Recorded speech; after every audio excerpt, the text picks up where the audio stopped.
Anyways, I wanted to do this interview.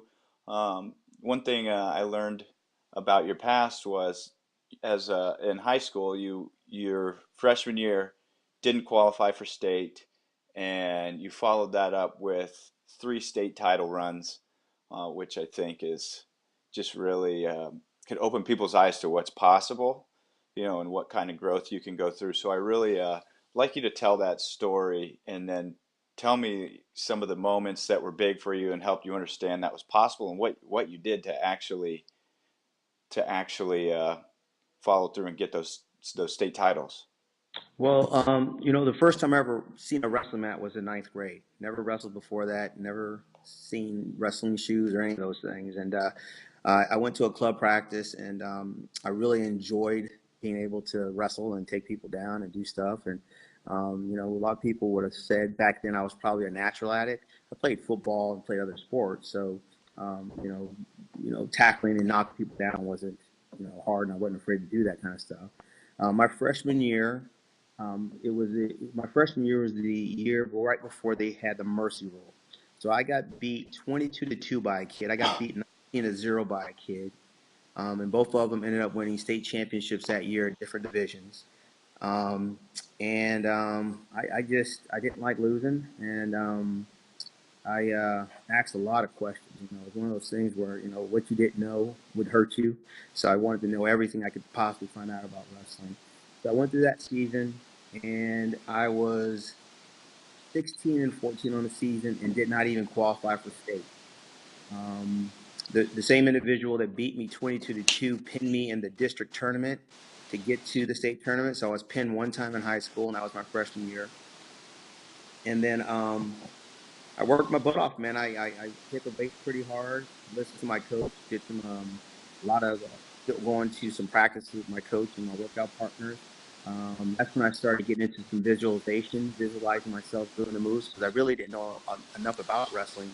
So I visualized myself. I would write notes to myself all the time about how the moves work and why they work, understood the moves, and my sophomore year, the same individual that beat me 19-0 the year before in the same tournament, I kept following him. Oh my gosh.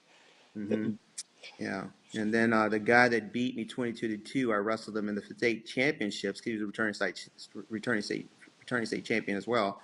And I beat him 11-7 in the state tournament in the final.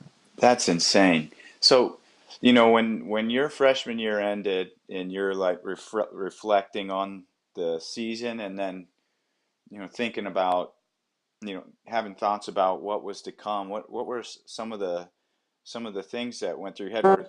Were any of them negative, or did you think, like, you knew that there was a huge upside? No, man. I was definitely not positive. I mean, I didn't qualify for the state tournament.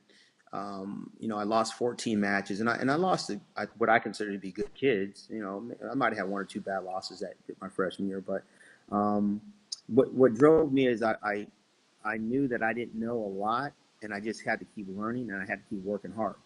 Um, and so I would lift weights. I would do push-ups. I'll never forget this. My coach told me. I asked him one time, like my freshman year, after the state tournament. I said, "Well, what do I got to do to win a state championship?" I didn't qualify for the tournament, so I asked him, "What do I have to do to win a state title?" And he told me you have to do 50 push-ups every day, no matter what. And I was like, "That's it." That was my response. I'll never forget. I was like, "That's all I have to do," and I did it. I started doing it. That was one of the things. I just got stronger from doing push-ups consistently all the time. My brothers and sisters used to think I was crazy because commercials would come on and I started doing push-ups. Just I wanted to figure out how I could do something better. And any wrestler will tell you it sucks going out there and getting beat, friendly and friendly. So I just made sure that I was giving myself every opportunity to do the best I could do when I walked out there.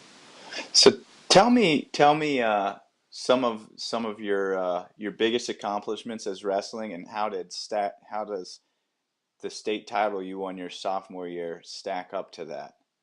Well, I was the first four-time All-American at Arizona State in wrestling history, I didn't start until ninth grade, and so I think that's a pretty big accomplishment. I was a two-time NCAA finalist. I never wrestled freestyle, cadets or juniors or anything like that until I got to college, and I won the U.S. Open and Aspire Nationals.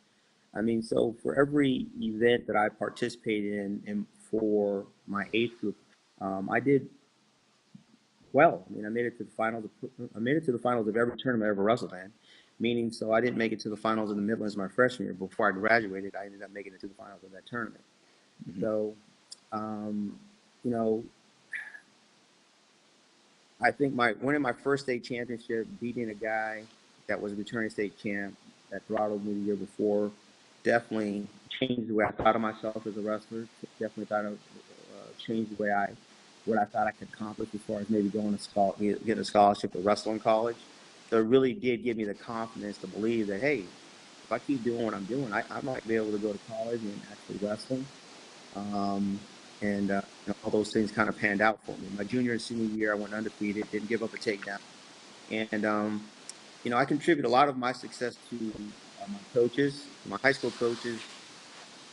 I don't know if they were the greatest wrestling guys, but they were really good guys, and they actually taught me the basics and the fundamentals. So when I got to college, um, Bobby Douglas and others just had to polish me up because I had the basics under my belt.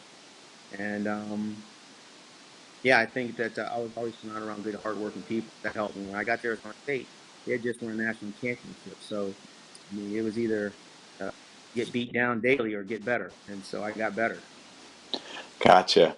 So it has to play into, when we were on the phone the other day, the other thing that we talked about was this idea, Coach Charles online. Um, I can only imagine that these experiences played into why you're wanting to do this, but